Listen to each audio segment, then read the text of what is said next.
بەناوی خوای گەورە سڵاوتان لەبێت بەڕێزان کۆمەڵی ئیسلامی یەکگرتووی ئیسلامی لە شاری هەولێر کۆبوونەوە لا کۆبوونەوەکەدا هەردوو لە هاوڕابوون لە سەر چارەسەرکردنی قەیرانەکانی یاریمی کوردستان و باشکردنی بژێوی هاوڵاتیان بە میوانداری بەڕێز ڕێبوار حەمەد وتەبێژی کۆمەڵی ئیسلامی کوردستان تاوتوی ئەم پرسە دەکەین لە سەرەتادا راپۆرتێک دەبین دواتر لەگەڵ میوانەکەمان درێژە بەم پرسە دەدەین.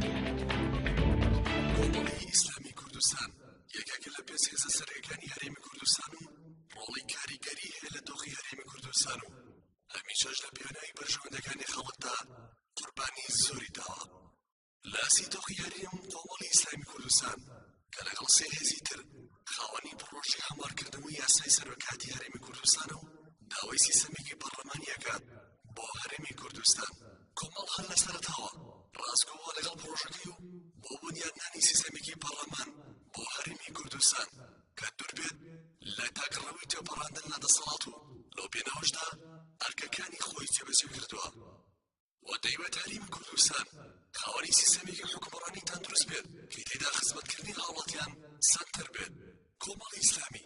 یەکێکە لە لانە سەرەکیەکانی بزافی ئیسلامی لە هەرێمی کوردستان بڕوای وابوو ئەبێت لانە ئیسلامیەکان بەشێک بن لە سارەسەری دۆخی هەرێم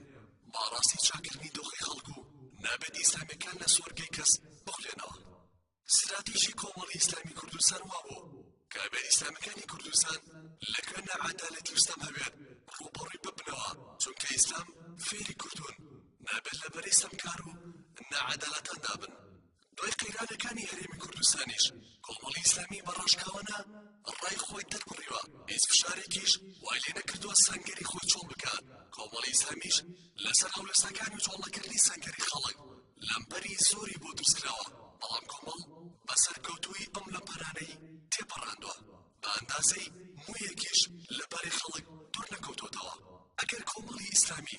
بەرەی خەڵکی زۆر کردبایە و دەستکەوتی ماتێک حیزبی زۆری دەزەکەوت بەڵام کۆمەڵ گوێی بە بەرژەوەندی حیزبەکانی نەدا و سەنگەری خەڵکی ڕەشنوتی کوردستانی هەڵبژار. لە لایەکی ترەوە کۆمەڵی ئیسلامی لەسەر ئاستی عێراق هەوێنی یەک ڕیزی و یەک گوتاری کورد بووە هەمیشە کاری بۆ کردووە لانە سیاسەکان لە بەغدا بەرژەوەندی حیزبەکان وەلا بنێن و بەرژەوەندی گەل و نیشتیمان بخەنە پێش بەرژەوەندەکانی ترەوە. کۆمەڵی ئیسلامی کوردستان بۆ دروست بۆ خزمەتی میلەتەکەی خۆی بکات و هەمیشەش لەبەری خەڵکی کوردستان و چاوساواندا دەبێت.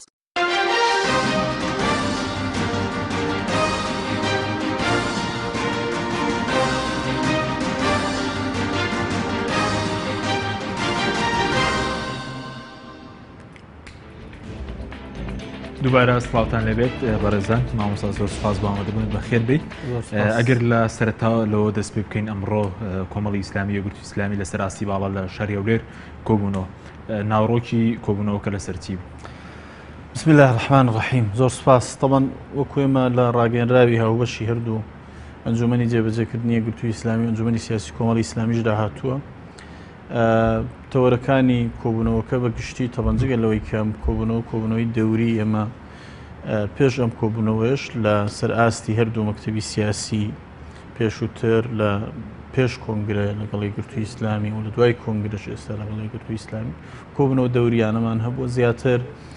جگە لە مەسەلەی دۆخی سیاسی هەرێم و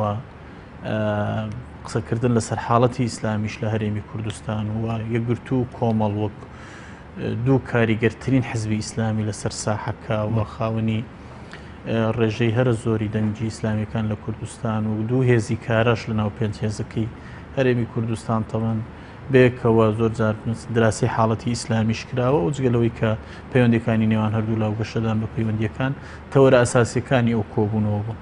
زۆر باشە. ئەی دەسەبارەت بە مەسەلەی حاڵەتی ئیسلامی لە کوردستان و نێوماڵی ئیسلامیەکان لەو کۆبوونەوەدا چی تاوتوێکرا؟ طبعاً ئەم بابەتە پێشتریش طبعاً لە لای هەم یەکگرتووی ئیسلامی و هەم کۆمەڵی ئیسلامی قسەی لەسەر کراوە. ئێمە لە کۆمەڵی ئیسلامیدا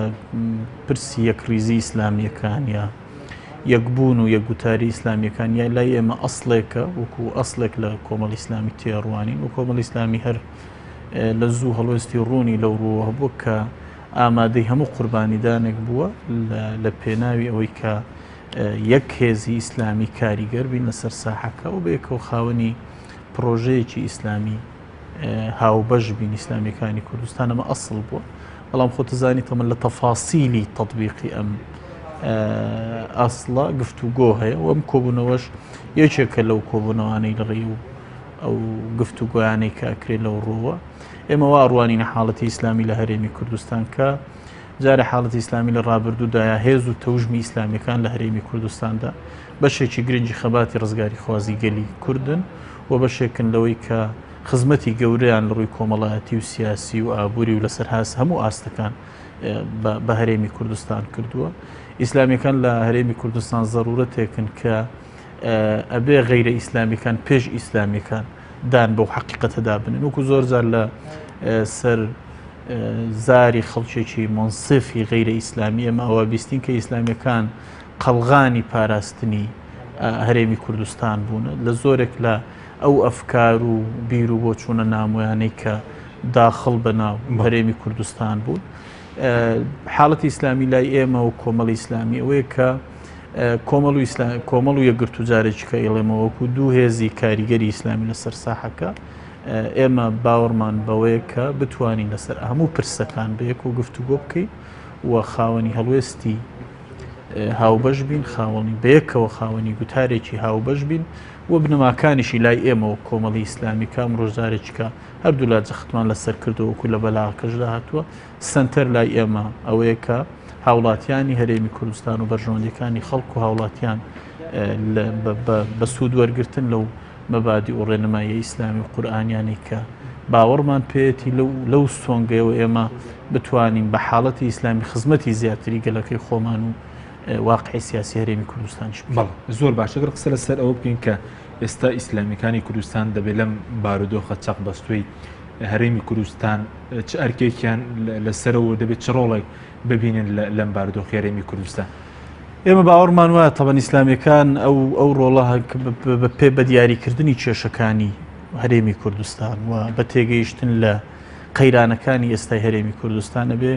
ئیسلامیەکان بەڕازگۆیی لەگەڵ پەیامی ئیسلامی خۆیان بەشێکی گرنگ بن لە ڕوبەڕووبوونەوەی ئەو قەیرانانەی کە هەن بەشێک من لەوەی کە مەسەڵەن ئێمە خۆمان ئەزانین کە لە هەرێمی کوردستان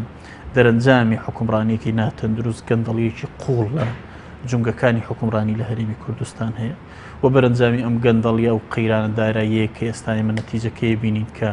بارگرانایی گەورەی لەسەر ژیانی هاوڵاتیان و لەسەر ژیانی فەرمانبەران دروست کردووە دەرەنجامەکەی ئەو واقعەیە کە ئەو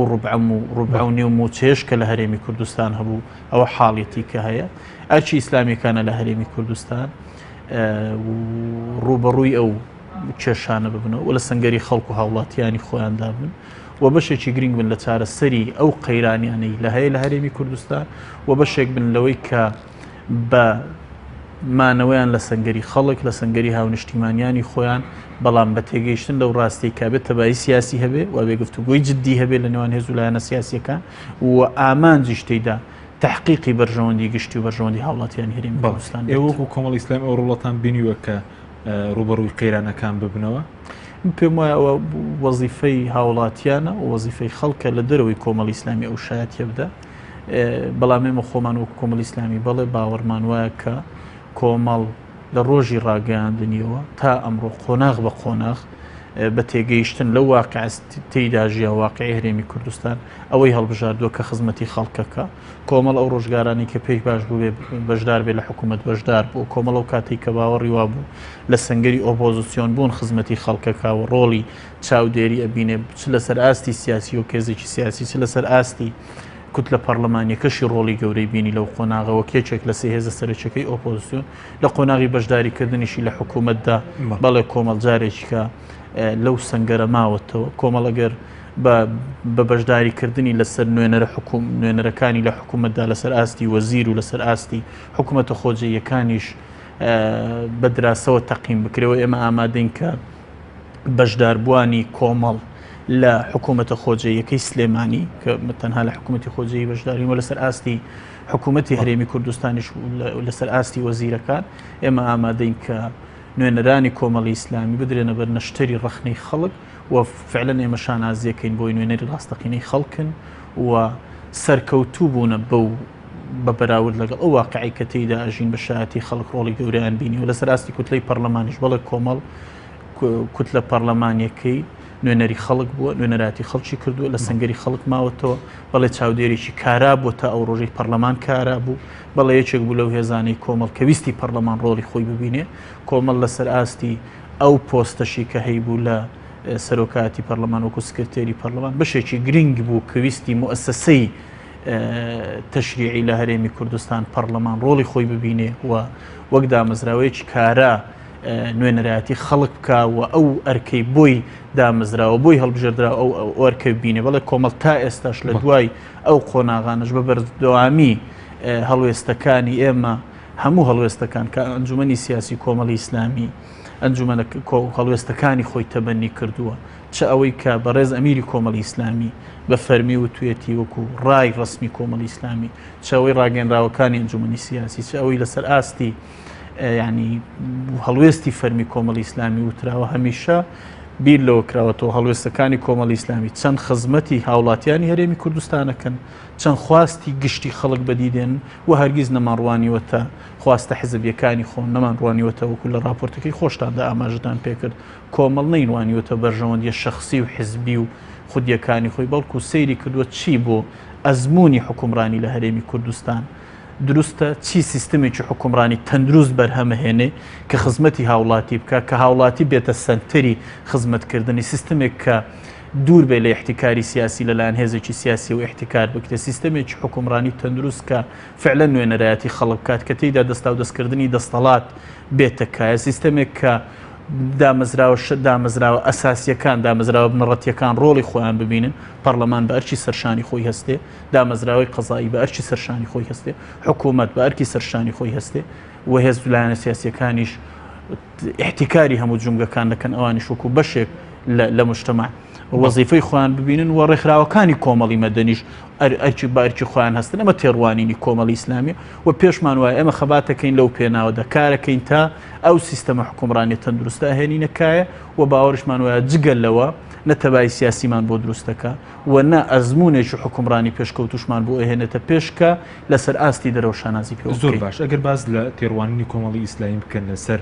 دۆخی ئێستا کە خەڵک تێدا وەزایدەن کارانەکردنەوەی دام دەستگا شەرعەکان بە تایبەتی پەرلەمانی کوردستان تێڕوانینیەوە بۆ دۆخی خەڵکو و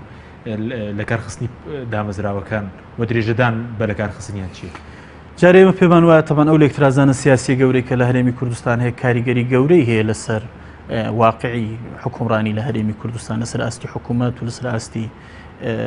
ئەو قەیرانانش کە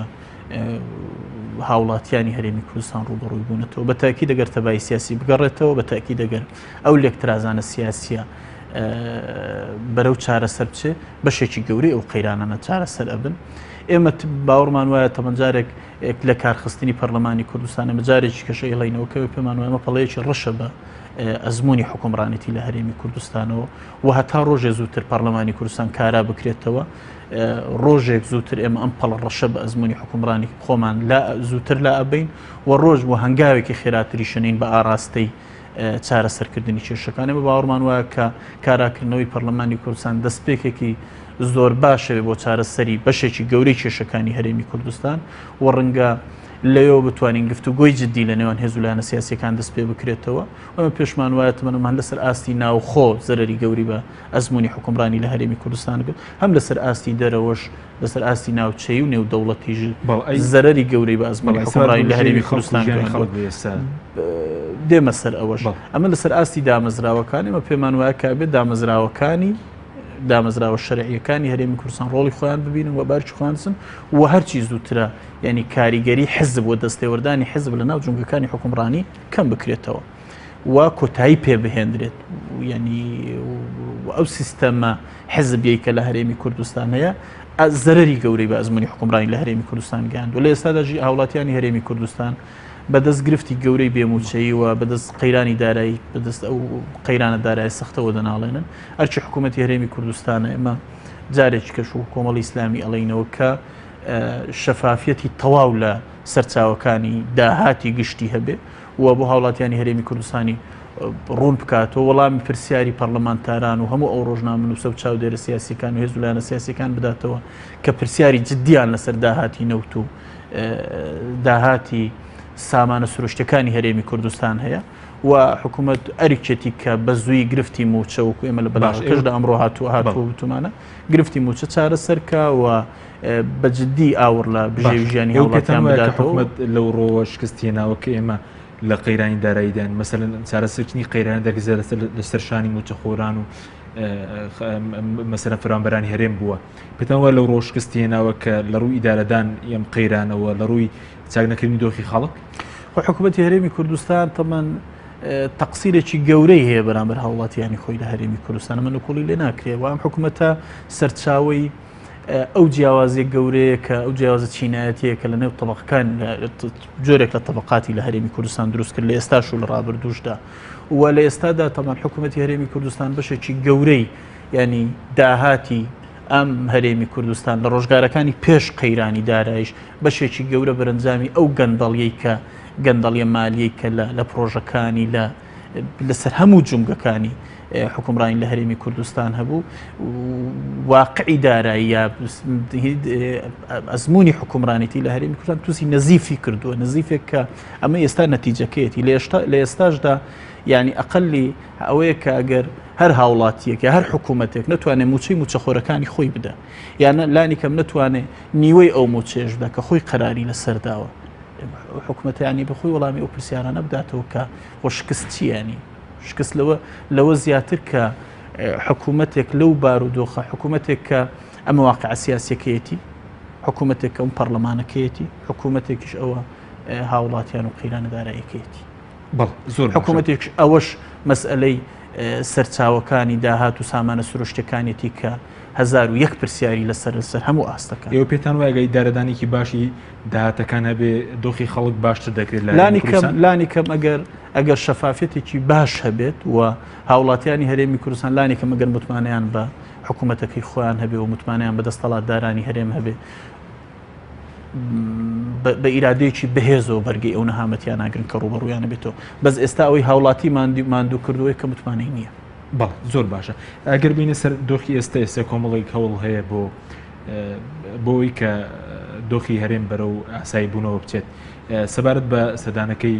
فواد حوسێن بۆ لای لایەنەسێک کە سەدانی ئێوەشی کرد پێتان هەوڵێکی جددیە بە ئاراستەی چارەسەرکردنی دۆخی هەرێم و وەڵامی ئێوە بۆ سەدانەکەی فواد حوسێن چی ئێمە طبعاً هەر هەوڵێک یعنی لەسەر هەر ئاستێکدا هەبێ ئێمە پێشوازی لەکەین و باوەڕیشمان وایە کۆتا چارەسەر هەر گفتوگۆی لە نێوان هێز و لایەنە سیاسیەکان ئێمە چاوەڕوانین ئەو هەوڵانەی کە ئەدرێن بەر لە دەستپێکی سەردان بۆ لای هێز و لایەنە سیاسیەکان هەنگاوی کردەی تێدا بێ کە وەرچەرخانێک لە واقع سیاسی کە هەرێمی کوردستان دروستکە هەمومان نەزانین کە دۆخی ئێستای هەرێمی کوردستان بۆ بەمڕۆ گەشت واش زانین کلیلی بەشێکی گەورەی چارەسەری کێشەکان لەکێوە دەست پێکە بۆ ئێمە باوەڕمان وایە هەر هەنگاوێک و ئەو مبادرێش کە ئێستا دکتۆر فواد حوسێن لە نێوان هێز و لایەنە سیاسیەکانی کە وەک نوێنەری تایبەتی کاک مەسعود بەرزانی کە سەردانی هێز و لایەنەکانەکات هەنگاوی کردەی ئەوەیە کە بە بڕوای ئێمە زمینەسازیەکی عەمەلی زمینەسازیەکی کردەیی بکا بۆی کە گفتوگۆی جددی لە نێوان هێز و لایەنە سیاسیەکان دەست پێ بکرێتەوە بۆ ئەمەش ئێمە حکوومەتێکی بنکە فراوانمان هەیە ئەم حکوومەتە بنکە فراوانە لە ئێستادا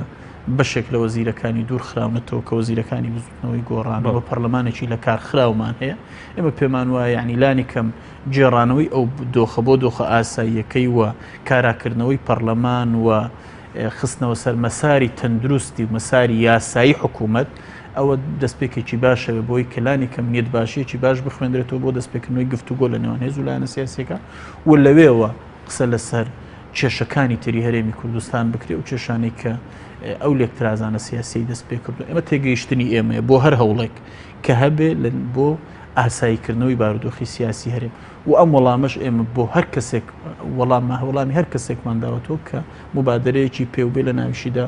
مبادرەکەی بەڕێز ینی بە دیاریکراوی نوێنەری بارزانانی چ داواکاریکی لە مەسەر لەلایەنە سیاسەکان لە ئێوەژ و کۆمەڵی ئیسلامی کردووە وەڵامی ئەوە چی بۆ چارەسەکەی دۆخ ئەوەی کە لای ئێمە و سەردانی بەڕێز مامۆستا عەلی باپیری کرد و پێش هەر هێزێک سەردانی کۆمەڵی ئیسلامی کرد ئەوەی کە من زانیاریم هەبێت تەمان ئەو ڕاوێژی کردووە لەگەڵ جەنابی مامۆستا عەلی باپیر کە چۆن ئێمە ئەو چارەسەری کێشەکان بکەین و مامۆستا پێشنیارەکانی خۆی بە دروستی خستۆتە بەردەست کە ئەمە تێڕوانینی ئێمە و ئێمە ئەتوانین لەو ڕێگایەوە گرفتەکانی هەرێمی کوردستان چارەسەر بکەین. زۆر باشە کەواتە پێشم وایە وەڵامی بەشێک لە لایەنەکانیانی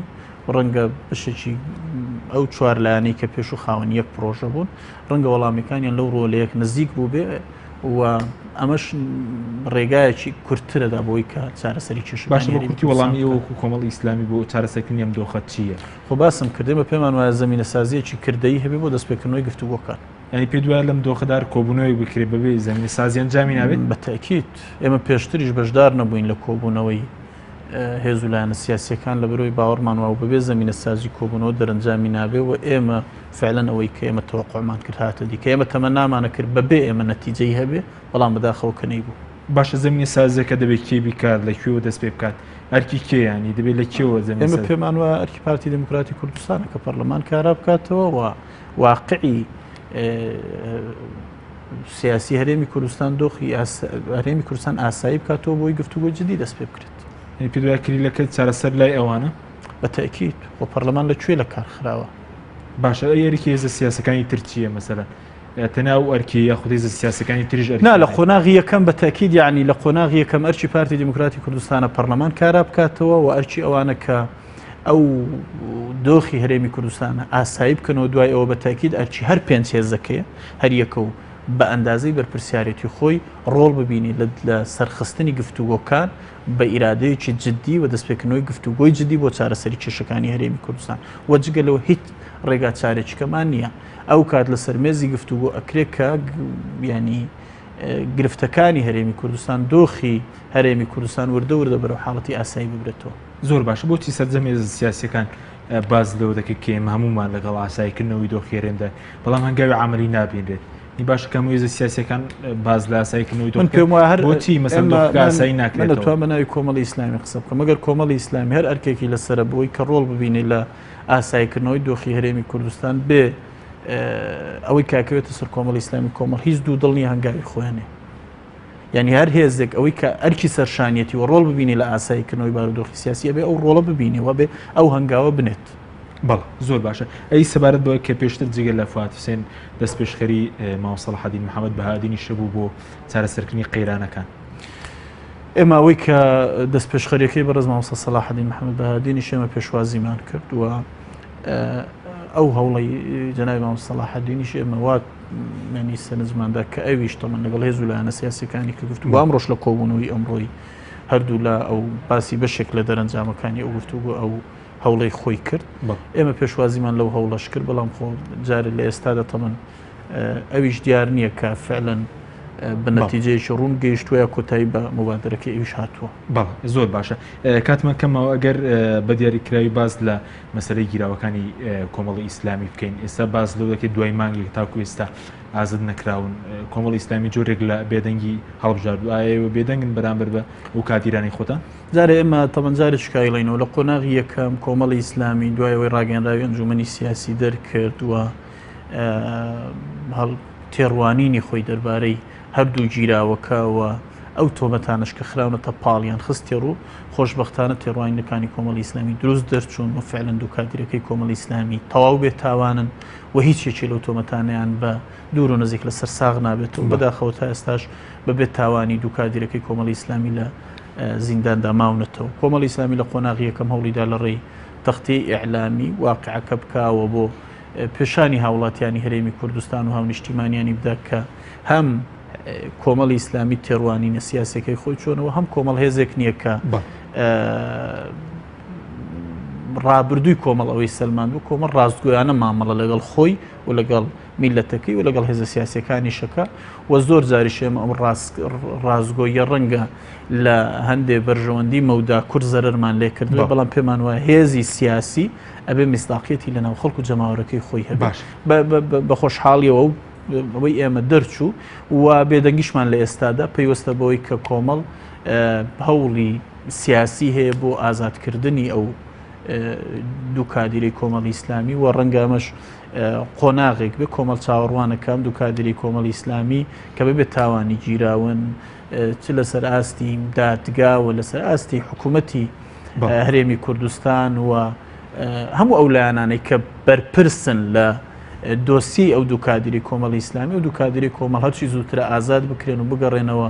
ناو خاو خێزانی خۆیان و ناو حزبەکەی خۆیان و ئەندامانی کۆمەڵی ئیسلامی و ڕەدی اعتیباریش بۆ خۆیان و بۆ حزبەکەش بکرێتەوە و بە تاکید تەمەن کۆمەڵ لە بەرامبەر نەک دوو کادری پێشکەوتووی لە بەرامبەر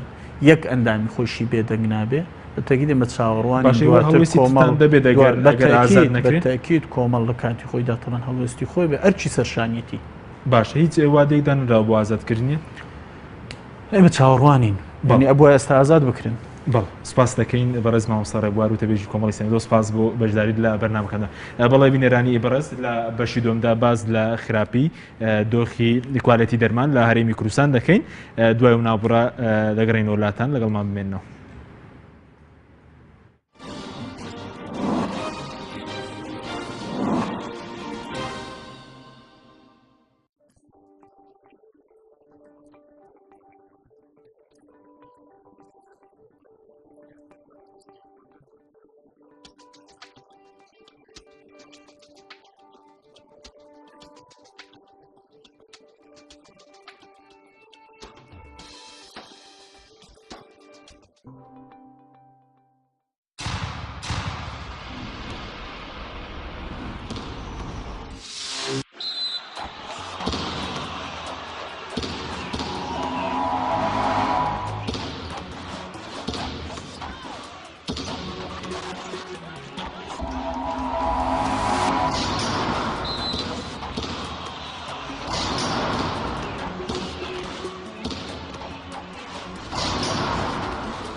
دوبارە سڵاوتان لەبێت بەڕێزان لە بەشی دووەمدا باز لە هەوڵەکانی وەزارەتی تەندروستی حکوومەتی هەرێم دەکەین بۆ خستنی دەرمان لە هەرێمی کوردستان بە میوانداری دکتۆر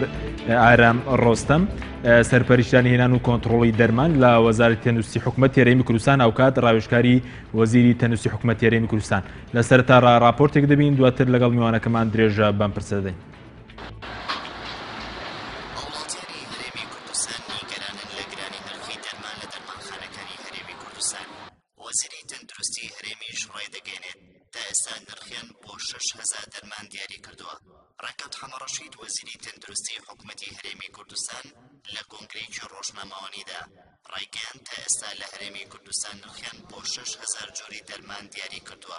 وەزیری تەندروستی حکوومەتی هەرێم وتیشی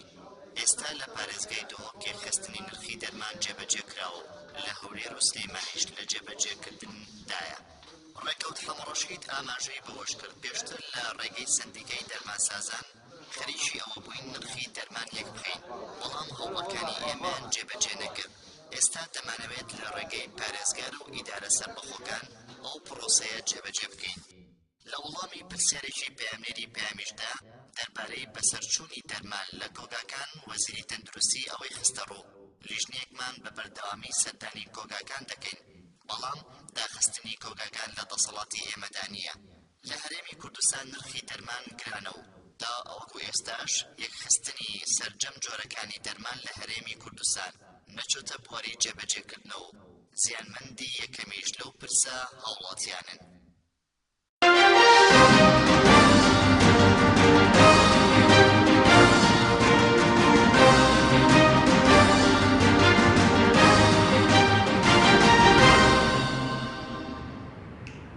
دووبارە سڵاوتان لەبێ کاک دکتۆر ئارام زۆر سپاس بۆ بەڕێستان بۆ ئامادەبوون لە بەرنامەکەماندا ئەگەر سەرەتا لەوە دەست پێ بکەین کاک دکتۆر سەبارەت بەوەی کە ئەو کارچێکە تاوەکو ئێستا لە سەرجەم شار و شارۆچکەکانی هەرێمی کوردستان بە تەواوەتی نرخی دەرمان یەک نەخراوە. بەڵێ دیارە هەروەکو ئەوڕۆ جەنابی وەزیری تەندروستی فەرمووی و ئێوەش ئاگادار بوون کە زیاتر لە نرخی دەرمان زیاتر بۆ 6,000 جۆر دەرماندا دراوە. ئەو دەرمانانە بە دانانی ئەو نرخانە بە پێی لیژنەیەکی پسپۆری زانستی بووە بە پێی هەندێک بنەمای زانستی کە وڵاتانی جیران و جیهانی ئەوانە کە لەسەری ڕێککەوتو دانراوە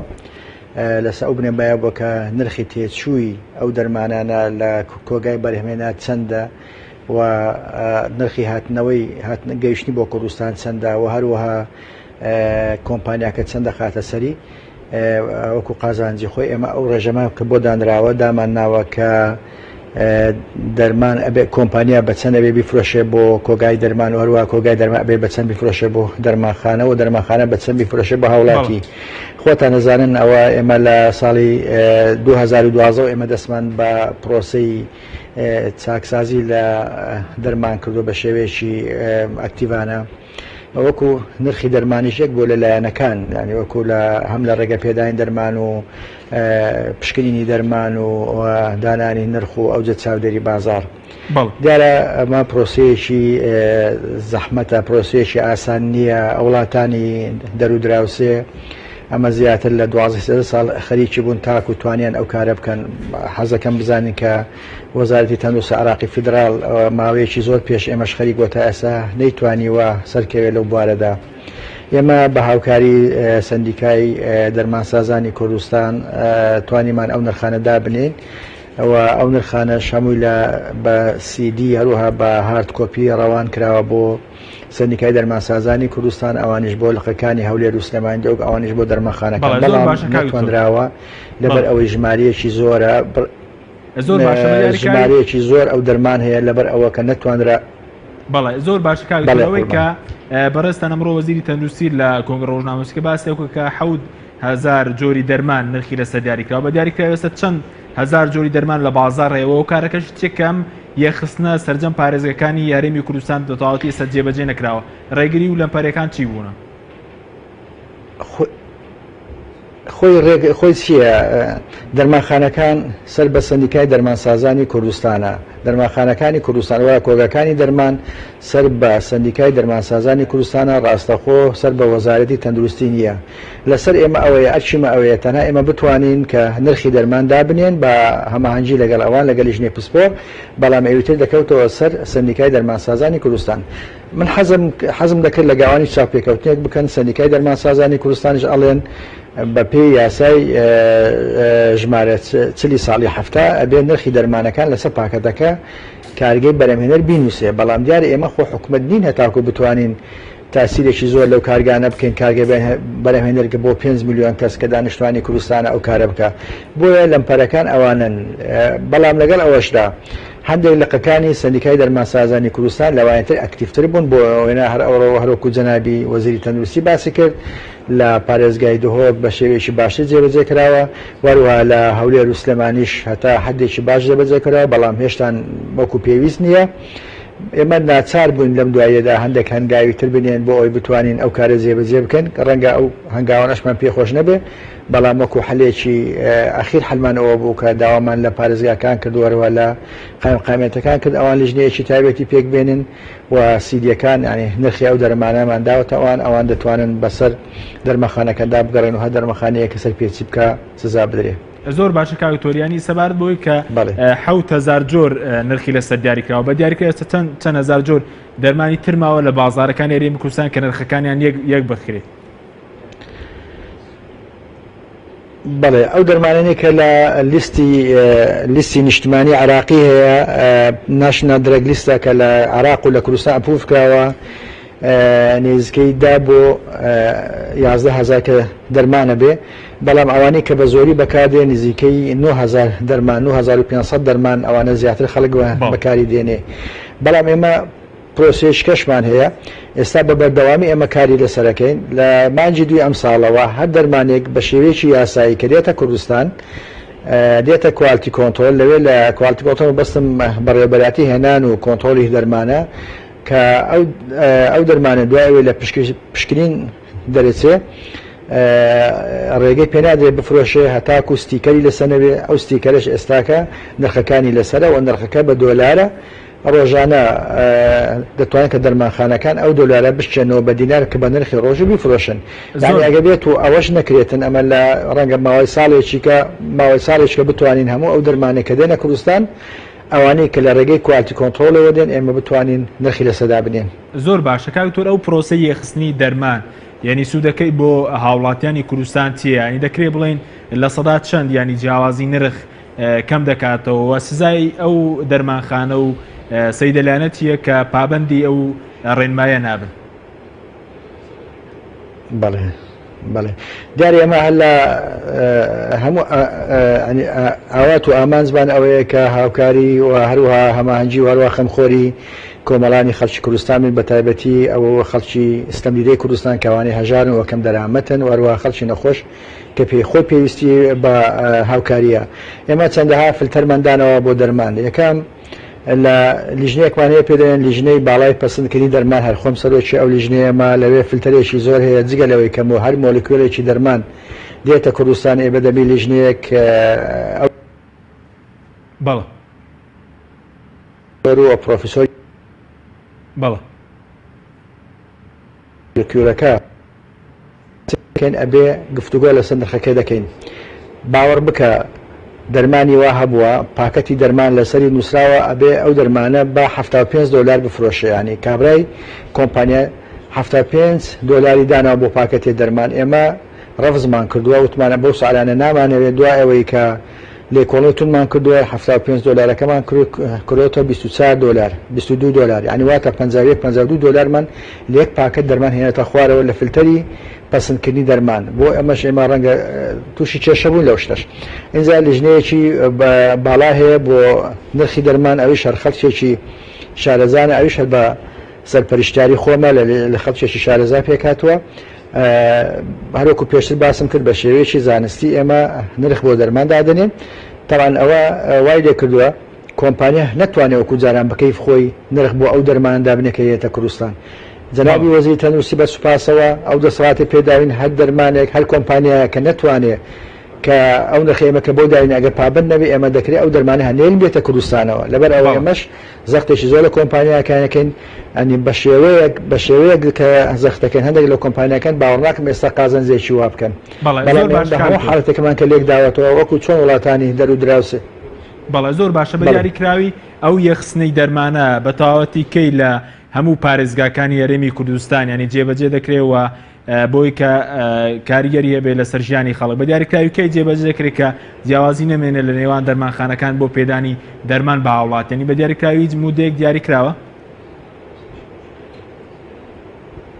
ئێمە ناتوانین بەڕاستی ئەو کارە دیاری بکەین لەبەر ئەوەی تا ئێستا سندیکاکان هەیە هەرکو باسم کرد دەرمانخانەکان سەر بە سندیکاکانن ئێمە هێشتا دەسەڵاتێکی مطلقمان نییە بەسەر دەرمانخانەکان بەڵێ حتا بەسەر سندیکای پزیشکان سندیکای دەرمانسازان پزیشکانی دان بۆیە ئەوان ناتوانین. ئێستا دوو بەردەوامان هەیە حەزەکەم یەکێکیان ئەوەیە کۆنووسێکمان هەیە لە پەرلەمان پرۆژەیەکە کە ئەنجومەنی پزیشکی گشتیە ڕێخستنەوەی هەموو سندیکاکان و هەروەها ئەو دەسەڵاتە دەداتەوە وەزارەتی تەندروستی بۆ بتوانانی سەرپەرشتی ئەو جۆرە کارانە بکە ئەگە بێت و ئێمە دەسەڵاتمان هەبێتن وەکو وڵاتی تورکیا مەسەڵەن دەسەڵات ئێمە لەو فترەی پێشوە لەگە جەنابی وەزیری تەندروستی سەردانی وەزارەتی تەندروستی تورکیامان کرد لەوێ هیچ سندیکایەک دەسەڵاتی ئەو تۆی نییە نرخ خۆیان دادەنێن و توانێت جێگیری بکەن ئەمە لایەکەوە لایەکی دیکەوە ئێمە بە شێوەیەکی بەردەوام و چاودێری ئەو بازارمان کردووە لەگەر ئەوەش بە هەماهەنگی لەگەر سندیکاکان تا ئێستا توانیمانە نزیکە 85 کۆمپانیای دەرمان دابخێن هەروها زیاتر لە 25 کۆگای دەرمان دابخێن هەروها لە 55 دەرمانخانەشمان داخستە بۆ ماوەی جیاجا و سزامان داون. ئێمە بەردەوام لەو پرۆسەیەدان ئێمە لە هەفتەی داهاتوودا پێم وایە دەتوانین ئێمە لە سایتی خۆمان سایتی بەڕێوەبەراتی هێنان و کۆنتترۆلی دەرمان پلانمان هەیە شتەکەش گەیشتە کۆتایی ڕەنگە ئەلام بکرێت لە هەفتەیەدا تو بتوانین سایتێکدا بنێن خەڵک دەتوانێت کاوی دەرمانی دەیکڕێک سەر بخۆی لە مۆبایلەکەی خۆی بتوانین بەسەر سەر سایتەکە و نرخی ئەو دەرمانەکە بزانێ بەڵام ئەوە تەنها ئەو دەرمانانە دەگرێتەوە کە لە بەڕێگەیەکی فەرمی دێنە کوردستان و بە ڕێگەی کوالتی کۆنتترۆلەوە دێنواتە بەڕێوەبەراتی هێنان و کۆنتترۆلی دەرمانەوە دێن جگە لەو دەرمانانەش ئێستا نزیکەی دەرمانێکی زۆر بە نافەرمی دێتە ناو کوردستان ئەوانە ڕەنگە دەرمانی خراپیش نەبن بەڵام دەرمانەکە بە شێوەیەکی فەرمی نایەن هۆکاری هاتنی ئەو دەرمانانەش ئەوە لە دەرمانەکانی تر هەرزانترە هەر بۆیە ئێمە بە جەنابی وەزیری تەندروستی بە هاوڵی وەفدێک سەردانی وڵاتی تورکیامان کرد کە زۆربەی ئەو دەرمانە تورکین بۆ ئەوی بتوانین ئەو دەرمانی کە بەنافەرمی دێتە کوردستان و لە بازاڕەکانە هەنەوە وەروە ئەو ستیکەرە واتە ئەو لەزگەی ئەواتە ئەو چەسپەی بەڕێوەبەراتی هێنان و کۆنتترۆلی دەرمانی پێوە نییە بتوانین بە شێوەیەکی فەرمی بێتە ناو هەرێمی کوردستان و بتوانین پشکنینی بۆ بکەین چەسپی خۆمانی لێ بدەین وەروە ئەوەندەکانی لەسەر دیاری بکەین. زۆر باش کاکتۆر کاتێکی کە ماماوە کۆمەڵێک تەوریش مامەوە ئەگەر بە کورتی وەڵامان دەیتەوە سوپاس دەکەین سەبارەت بە هێنانی دەرمان زۆر جار باز لەوە دەکرێت کە قۆڕخکاری هەیە لە هێنانی دەرمان ئایا قۆڕخکاری هەیە لە هێنانی دەرمە یاخود کراوەی بۆ سەرجەم کۆمپانیەکان یعنی این جارێگەکانی هێنانی دەرمان بۆ کوردستان چەند جۆرە حاڵەتی ناساییش تێدایە؟ ئێستا ڕێنمایەکی تازەمان هەیە ڕێنمایی ژمارەیەکی ساڵی 2016 بەو ڕێنمانە هەموو کۆمپانیەکان دەتوانن کە دەرمان هاوردەی کوردستان بکەن بەبێ ئەوەی ئەوانە وەکیلی ڕئیسی کۆمپانیەکان من لەبەر ئەوەی لە کاتی ڕژێمی پێشووە زۆربەی کۆمپانیا گەورەکانی دەرمان درابۆ بە عەرەبە بەعسیەکان کە ئێستا دانیشتوی وڵاتانی دەرەوەی عێراقن لەوێ دادەنیشن ئەوانە وەکیلی ڕئیسی هەندێک لە کۆمپانیا دەرمانی جیهانی بەناوبانگەکانن ئەوان کە دەرمان لەوان وەرەگرن و بە نرخێک دەیدەنەوە کۆمپانیایشتر ئەویش دەیداتە کۆمپانیایشتر تا دێتە کوردستان 5-6 دەستەکە گران دەبێت لەسەر هاوڵاتی بۆ ئێستا بەرنامەمان ئەوەیە کە هەر کەسێک بتوانێت دەرمان بێنێ هەر کۆمپانیاک بتوانێت هەر جۆرە دەرمانێک بێنێ ئێمە ڕێگە پەیدانی بۆ دەکەین و لە کوالتی کۆنتترۆل بۆ فحص دەکەین و توانی یەکسەر ئیطلاق سەرفی بۆ دەکەین توانی بیفرۆشێ و بێ ئەوەی ئەو نرخە گران بێ. بەڵێ ئای سەبارەت بە دەرمانی ساختە کاک دکتۆر دەرمانی ساختە لە بازاڕەکانی هەرێمی کوردستان بوونی هەیە یاخود بەڕێگەی قاچاق یاخود قاچەقسەتیکردن بە دەرمان ئەو حاڵەت هەیە لە بازاڕەکان؟ دوو جۆر دەرمانەیە کە باسی دەرمانەکرێت جگە لە دەرمانێک کە بە شێوەیەکی فەرمی دێت دوو جۆر دەرمانەیە جۆرە پێڵەن تەقلید جۆرە پێڵەن ساختەواتە تەزویر دەرمانی ساختە زۆر کەمە لەبەرەوە ئێمە جیهازی باشمان هەیە ئێستاکە جیهازەکان هەلە سەیدەلەکان دەگەڕێن لە کۆگەکانی کە دەرمانەکان دەگەڕێن وەروە لیژنەکانی کۆگەکانی دەرمان وەکو پێم وتون لیژنەکانی بەدۆداچوونی بازار وەکو باسم کرد ئەوانە چەندەها سەردانیان کردووە لە بۆ دەرمانخانەکان و لە بازارەکان لە هەموو شارستانی کوردستان جیهازی تایبەتیان هەیەکسەر دەتوانن بزانە ئەو دەرمانە ساختەیان ساختە نییە هەروەها بە زۆر بەوردی بە دوای شوێنەکانە گەڕێن ئەنی هەروەکو پێشتر ئاگاتان لێ ئێمە نزیکەی 100 تۆن زیاتر لە 120 تۆن دەرمانمان لە شاری کەرکووکی خۆشەویستەوە لە کۆگایەکی ساختە دەست بە سەدا گوت هێنەمان لە کوردستان لە هەفتەی پێشوو ئەو دەرمانمان کە لە ناوبرد نزیکەی 900 تن دەرمانمان لە سەیتەرەکان لە ناو بردووە یعنی ئێمە بەردەوام لەو کارەدان بۆ دەرمانی ساختە وەکو ساختە ناڵم نییە بەڵام زۆر کەمە بەڵام ڕەنگە دەرمانی تەقلید واتە پارەلە ڕەنگە هەبێ بەڵام ئەوانە شەنە دەرمانی خراپ بن هێستا لە هەوڵی ئەوەدان ئێستا تۆ بچێ هەر دەرمانخانەیەک نزیکەی لە 150 ئەوە لە زەکەی پێوەواتە فحص کراوە ئەوتری فحص نەکراوە ئێمە ئێستا لە هەوڵی ئەوەدان ئەو دەرمانە بەڕێگەی فەرمی بێتە کوردستان بۆ ئەوەی بتوانین فحسیان بۆ بکەین و کۆمەڵانی خەڵکی کوردستان دڵنیا بکەینەوە لە باشی زۆری دەرمانەکە. زۆر باشە کاکتۆ سەبارەت بەوەی کاوەی کە بەڕێزت باست کردەوەی کە دەستان بەسەر دەرمانی ساختەدا گرتووە ینی سزای قورس هەیە بۆ ئەو کەسانە یاخودەوەی لە ڕابردوو کوێرکردنی چاوی هاوڵاتیان نەبوو بۆی خراپی جۆری دەرمانەوە ینی ئەم سزا هەیە سزای قورس بۆ ئەو کەسانێک کە دەرمانی ینی خراپ دەهێنن بۆ هەرێمی کوردستان؟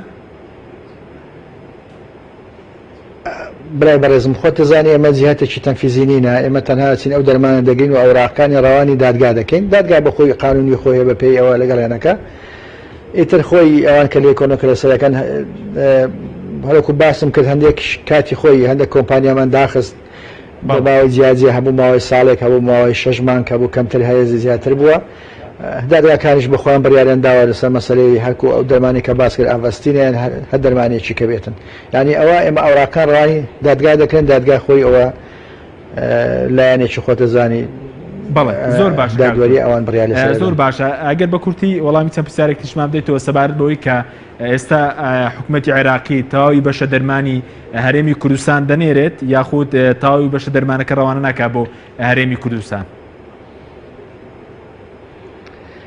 بەڵێ ئەوەندە من ئاگادار بم چکە بەوە ئەو مەسەلە زیاتر پەیوەندی بە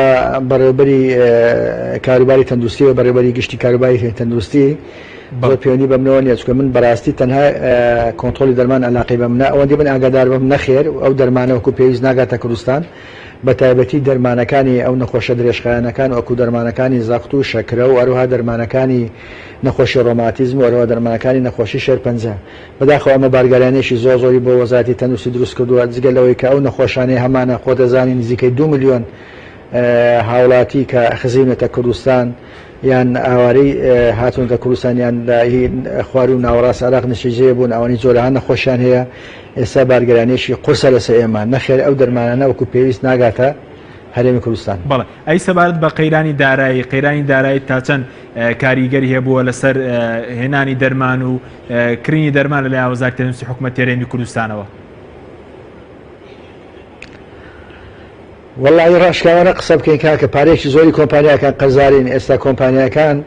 دەرمامان پێ نافرۆشن و هیچ متمانەیەکی کەمیان بە وەزارەتی تەندروستی ماوە لەبەر ئەوەی ئەوانیش پێویستیان بە پارەیەوە ئێمەش پارەمان نییە ئیتر ئەوەش لە سەرباری هەموو قەیرانەکان قەیرانێشکە بۆمان دروست بووە بەڵێ ینی چەندێوە قەرزدارن کاگ دکتۆر ڕێژەکە زۆرە کە قەیرانداری کاریگە لەسەرەوە دروست کرد بێت والله من حەزم دەکرد ئەو بسیاتان ئەمڕۆ لە جەنابی وەزیری تەندروستی بکرد بارەوە لە ڕاوێژکاری دارایی دروست بکرد